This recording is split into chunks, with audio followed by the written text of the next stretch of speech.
I'd like to speak to the bill. Proceed.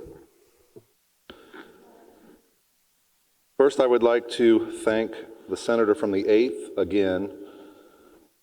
I'm glad I'm not him carrying this bill. This is a very tough, it's a very difficult bill. And I know he's worked very, very hard and sessions on both sides of the aisle. And I want to thank him for all his hard work. I appreciate the senator from Lawrence and his comments this evening, and also the senator from Cass. Both making good points, good arguments for and against this bill. I also want to thank the senator from Jefferson for the amendment that we can opt out of smart meters and lower the monthly fee that's associated with that opt-out. And also the senator from Cass for his amendment to opt out of the time use rates, which I have a very hard time with. Traveling to many third world nations, I felt like that was so similar to many of the third world nations that I've been to. So I want to thank him for that we would have that option to opt out. This bill, and I guess my largest complaint, not only will it raise rates, because I know that we do need to increase our generation. As the senator from Cass just mentioned, that AI and data centers are really drawing a lot of electricity. I also want to mention this, and I'm sure this will come up a little later in some other bills, that these data centers use an immense amount of water, and it's not recirculable, it's burned up. The data center outside of Des Moines, Iowa uses 25% of the city's water source. But we're going to have some issues with water as well with these data centers. But I would have really liked just more time that we can debate this bill, because it is so complicated, and I'm no expert when it comes to utilities. I'm new here in the Senate, I'm new to the legislature, and this bill is very, very difficult to understand, and many conversations I've had with nearly everybody that's got something to do with it, I haven't found anybody that knows everything about this bill. But I wish we'd have taken a little more time, maybe even had some town halls across the state, some press conferences, that we can explain to the people what the problem is, what's going to happen, take questions.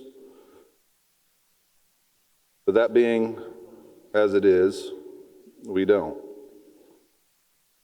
I mentioned this the first day it came to the floor, and I'll do it again because we haven't spoken much about impact to commercial, industrial, corporate business as well as small business. I have here on my desk somewhere a study from Tufts University from about 10, 12 years ago, just in the state of Missouri.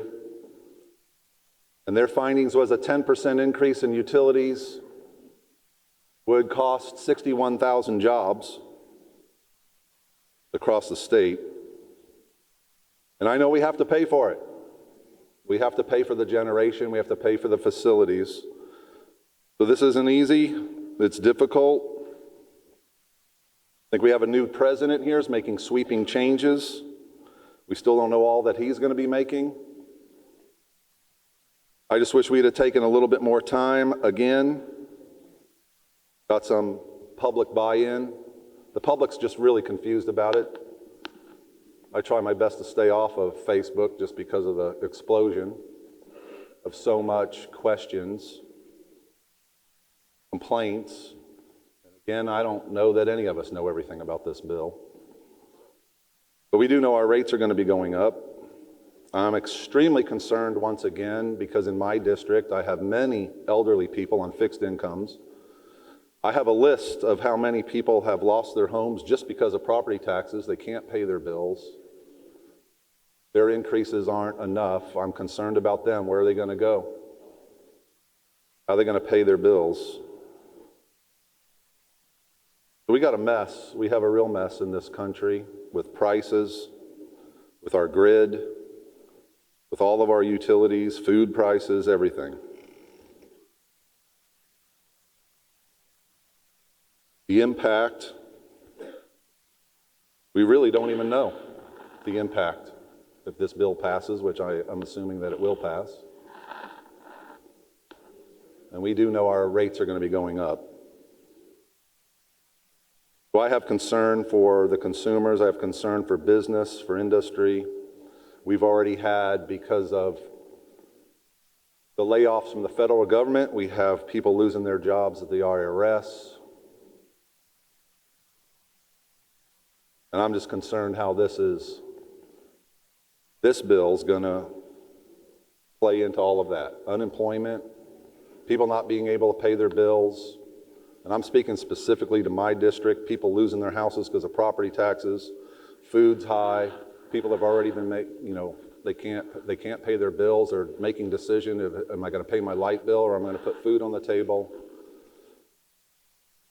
At the same time, we want lights on, right?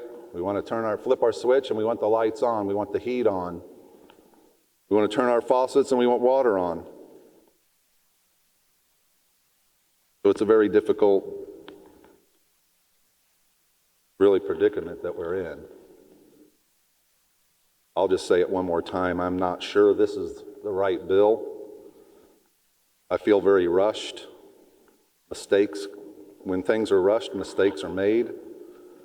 Very difficult to read everything and then not only read it, but to try to get some kind of understanding of how this is going to impact people. That's why we were hired. That's why we were elected. Number one, to protect the people's rights and secure their freedoms. We're not elected to raise their taxes,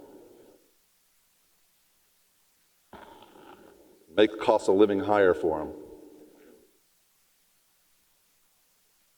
So, Mr. President, thank you very much for allowing me to speak on this bill. But at this time, I'm a no vote. I cannot, in good conscience, vote positively for this. My assumption is my vote's not going to matter. Thank you, Mr. President.